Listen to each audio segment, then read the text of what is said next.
Assalamu alaikum, everybody. This is the second session that we'll be doing on taxation. In the previous session, just a quick recap, we were doing talking about government's macroeconomic objectives. There are five macroeconomic objectives in total, two policies, demand side and supply side, through which we actually achieve those um, objectives. And there are also conflicts that arise out of those policies that we implement. So today we'll be studying about taxation, and the first thing about how does the government actually finance public expenditure. There are two types of expenditures in any economy. One is the private expenditure, and the other one is the public expenditure. So obviously, the government has to do a lot of things. For example, provide public and merit goods to the population, uh, for example, pay transfer payments, support agriculture and industry, also support the manufacturing and service industries.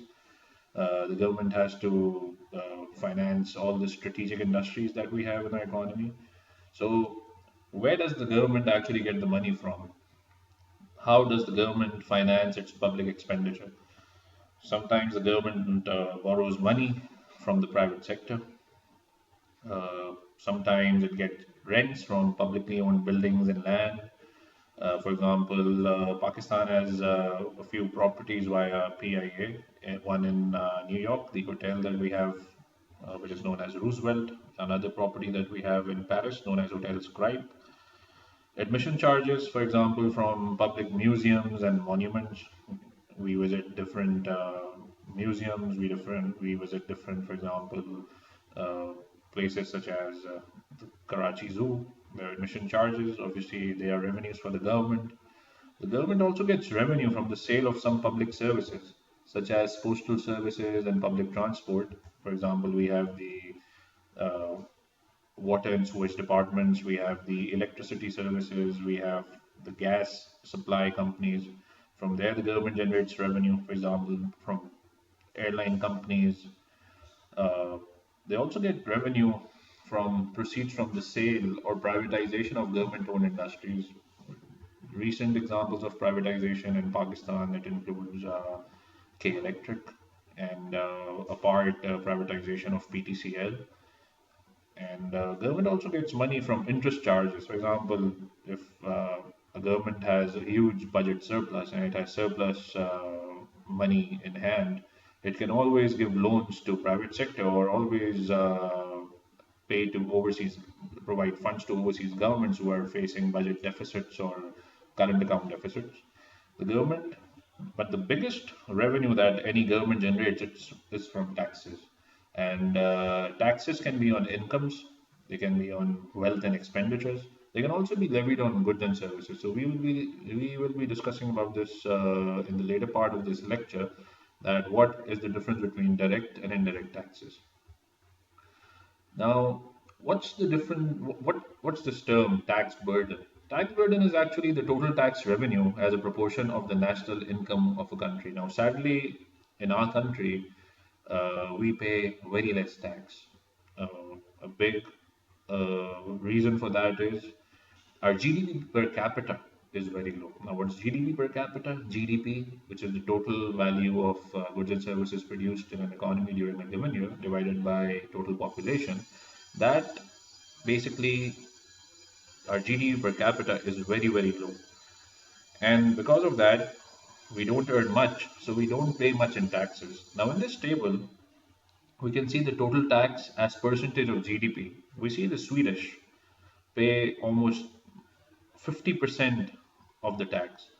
Now, why is this? Because it's a welfare state. Scandinavian countries, Sweden, Denmark, Finland, Norway, Iceland, they're very famous for this. And when Swedes pay such a huge tax, the government also gives them huge benefits. For example, students who have 100% attendance can get $187 equivalent per month by just attending school, um, by having their attendance very high. Whereas Kuwait obviously is blessed with huge oil reserves. So the government, they charge very low tax as percentage of GDP because their revenues are so immense and so huge that they can finance public expenditure. and they can also pay a lot of money to keep the population happy and maximizing economic welfare. So you can see there are many countries in this list, and if you see France, Austria, Lesotho, Germany, now these countries actually provide uh, a lot of benefits to the population as well, and their GDP per capita is very very high. So these countries, they tax heavily, but they also repay the government. They also repay their population with lots and lots of benefits in the form of healthcare, in the form of affordable housing, and subsidized or almost free school and university and college fee. Now, in the last part, the first session that we had, that why does the government, need all this money? We were discussing about that the government is a major producer, employer of many things. So taxes are used in a lot of ways. One reason why taxes are used, uh, or why does the government actually need to impose taxes? We also have a past paper question on this for 6 marks. Why does the government impose taxes? So obviously to raise revenue, because the government has to provide the population with public goods, merit goods, schools, hospitals. They come under merit goods, and they also have to provide the population with street lights, parks, playgrounds, museums, infrastructure projects. Now, we all know that we have this huge multi-billion dollar projects of CPEC going on. So obviously the government, it's financed by China, but obviously the government needs revenues and loans to finance that. The government built airports in Lahore and airports in Karachi, and and after a few days we will be having inauguration of several flyovers in Karachi. So the government needs revenue for that to manage the macroeconomy. In the last part, in the first session, in government's macroeconomic objectives, we discussed about there are two situations in the economy. One is recession and one is inflation. So I'll repeat again that recession is a situation when there's negative economic growth rates for two consecutive quarters. So when there's recession in the economy, obviously firms, their profits are low, their revenues low, and unemployment at that moment is high. So the government taxes less so that people will have more money and aggregate demand can be increased, and jobs increases and economic growth increases. So to manage the macroeconomy, the government uses its tool of taxes via the fiscal policy. And in times of inflation, when there's such high aggregate demand, the government increases taxes so that aggregate demand can be decreased. And so when the aggregate demand decreases, inflation can actually come down at a lower level. Then to reduce income inequality after tax, we also discussed about the redistribution of income. So the government taxes the rich, and by that it transfers money from the rich to the poor to discourage spending on imports. That's another reason by imposing tariffs or custom duties. Obviously, when imports are high, we can have a balance of payments deficit, and in order to curtail that, to stop that, we increase taxes on imports, and this is also done to make our home industries more competitive and to encourage them so that they can sell locally produced products to the population. Because once we import goods, we are actually uh, there's an outflow of capital, outflow of money from our country. And in the last part of the video, I was mentioning that for every $100 worth of goods that we export, we are importing $230 worth of goods. So where will we generate that money from? That's the reason we have to go to the IMF, because we have huge current account deficits. To finance that, we have to go in the IMF program or ask different countries, our friendly nations, to give us fixed deposits. Another reason is to discourage the consumption and production of harmful products. Obviously, these harmful products have inelastic demand, so the government can maximize their revenues through this, and also to stop pur- the purchases of such items. But because they are habit forming and inelastic, people who will consume such products will do that, but it will come at a cost, and the government will be maximizing their revenues through this. And lastly, to protect the environment, the government puts fines and penalties and on firms. Like in Pakistan, we have the petroleum levy, And in this, we can say that India introduced some carbon tax on coal producers. Obviously, that generates a lot of uh, greenhouse gas emissions and all. So obviously, the government has to do that. So after this, let's study about how we design a tax system. Now, there are three types of taxes in this. One is progressive, the other one is regressive, and the third one is proportional. Now, progressive taxes, as the English word progress or progression means, progressive taxes are those where we pay a greater percentage of income in tax once our income increases. So, in this example, we can see once annual income was $5,000, the percentage taken in taxation was zero. But as the income increased from 20,000 to 50,000, tax percentage of income taken into taxation increased from 10% to 20%. And once somebody was earning $1 lakh, 40% of his income was taken into taxation. So progressive taxes basically are those when your income increases, a greater percentage of income is taken in tax. The other one is regressive taxes. These are discriminatory, as you can see, that a percentage of income taken in tax decreases as income increases. Now, this actually redistributes income from the poor to the rich, and this is immensely discriminatory. And this happens when there are high taxes charged on staple food items or items which are bought by the poor households. Proportional tax, same amount of income, same percentage of income is taken into taxation, regardless of whatever income you're earning. The highest rates of income taxes at the moment are in Sweden, and as I mentioned earlier, they are welfare states, and they do care a lot about their population. Now there are two types of taxes. One is the direct taxes, and the other one is indirect taxes. Now, direct taxes are those taxes that are directly taken directly from individuals or firms and on their incomes or wealth. These are basically known as direct taxes, are basically taxes levied on people's incomes or wealth. And the burden of a direct tax falls directly on the person or firm responsible for paying it.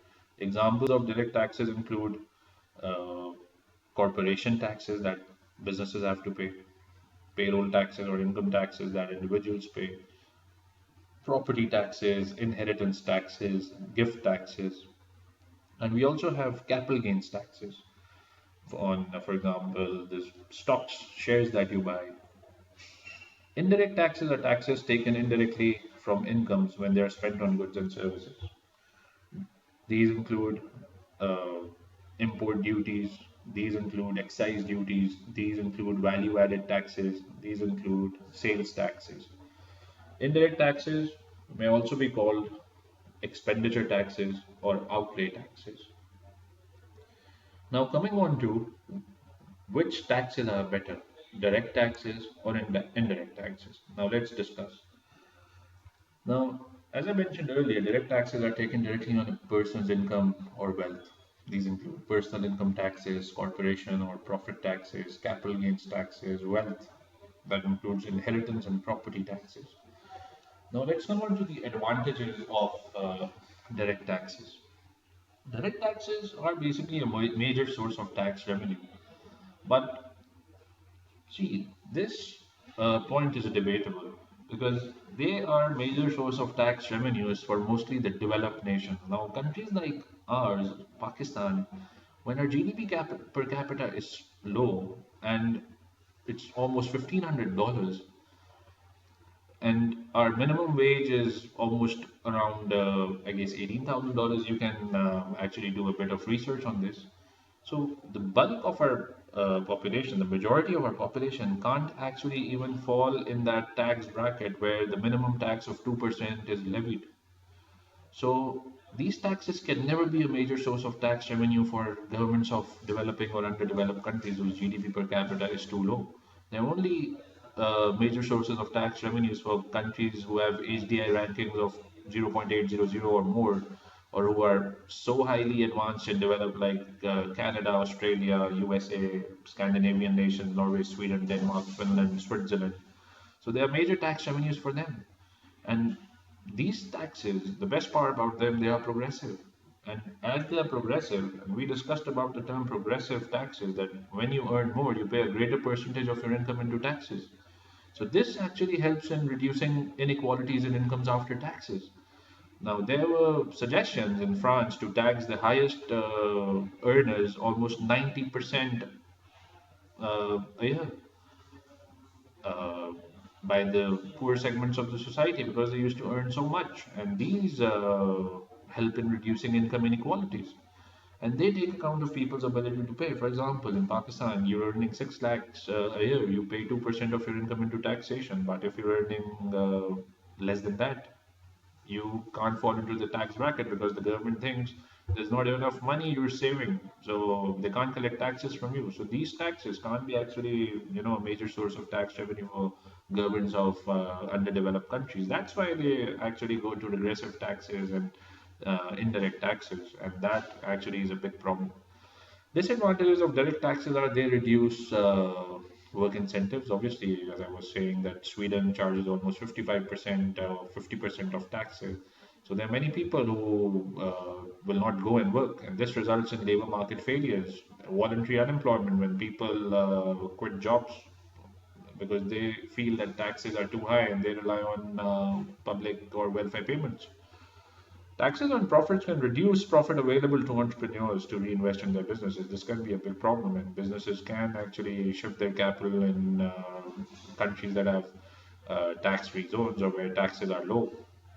And this can be a big problem. And they can also argue that by paying so much taxes, their exports are becoming uncompetitive, and maybe they don't have enough money to research and develop on new products and processes, therefore, lack of innovation. And this can be a big problem in the future for any country. As you know, technology is ever changing, and now we have the fourth industrial revolution with regards to the 5G, artificial intelligence. So you need money.